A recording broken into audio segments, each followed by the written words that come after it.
dre newydd dros y penwythnos a phobl yn protestio yn erbyn cychod bach sy'n cyrraedd y Deyrnas Unedig.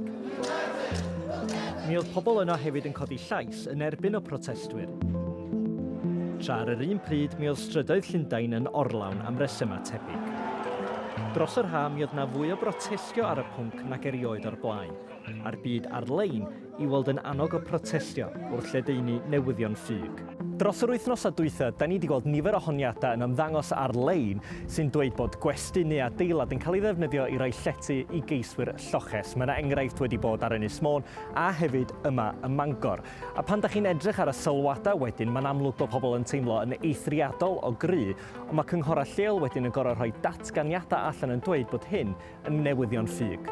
Yn ôl ffigurau Llywodraeth Prydain, mae yna 32,059 o geiswyr lloches mewn gwestai ar draws y Deyrnas Unedig.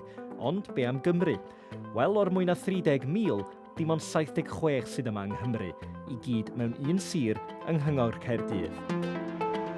Mae elusen sy'n helpu ceiswyr lloches yma yng Nghymru yn dweud bod nhw'n poeni am effaith newyddion ffug a'r rhai sy'n dod yma.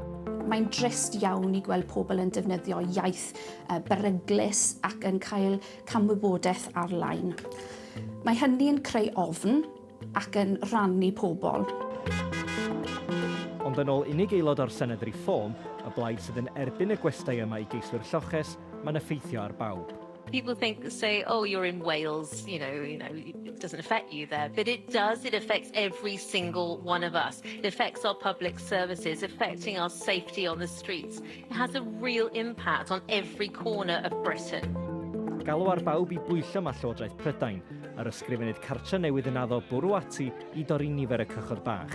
Er hynny, mae yna rybydd bod newyddion ffug ar-lein yn dal i fod yn broblem fawr. Torri'r rhanbarthau o 4 i 2. Dyna nod undeb rygbi Cymru. Ond mae hyn wedi gwneud nifer o gefnogwyr yn grac, a neb eisiau gweld eu tîm nhw'n diflannu. Ac yma yn ysgol Cefneithyn ger Llanelli, lle mae cefnogwyr y Scarlets. Roedd y farn yn gryf. Dydw i ddim yn hapus bod 4 tîm yn mynd ar ei 2, oherwydd rydw i wedi bod yn cefnogi Scarlets trwy fy mywyd, a dydw i ddim eisiau gweld nhw'n mynd. Dydw i ddim yn chwarae rygbi, ond mae fy mrawd yn, a mae fe wedi cael llawer o cyfleoedd i chwarae yn Parc y Scarlets, ond heb y Scarlets bydde fe ddim yn cael llawer o cyfleoedd. Mae'n bach yn anffodus, oherwydd fel fi'n hoffi gwylio rygbi, a bydd fi ddim yn hoffi gwylio llawer o'r tîmoedd Lloegr, a bydd fi'n hoffi gwylio llawer mwy o'r tîmau Cymru. Yn fy marn i, rydyn credu bod nhw yn cadw y Scarlets, oherwydd maen nhw'n tîm dda, 1, a 2, maen nhw gyda stadiwm ei hun, a maen nhw'n chwarae'n dda dros y blwyddyn. A fydde'r cefnogwyr yma felly yn dal i wylio rygbi ar y teledu, petai'r Scarlets yn diflannu? Sa'n siŵr os byddai still yn moyn mynd i watcho'r gêm os mae Scarlets yn ddim cael ei pigo. Falle bydde fi yn oherwydd rydw i'n fan mawr o rygbi a dydw i ddim yn colli fe.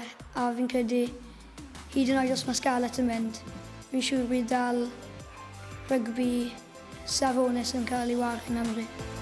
Tafliad carreg o gartref y Scarlets felly, mae'r farn yn glir, a phawb yma eisiau gweld rhanbarth y Scarlets yn aros. Mae'n dal yn ansicr felly.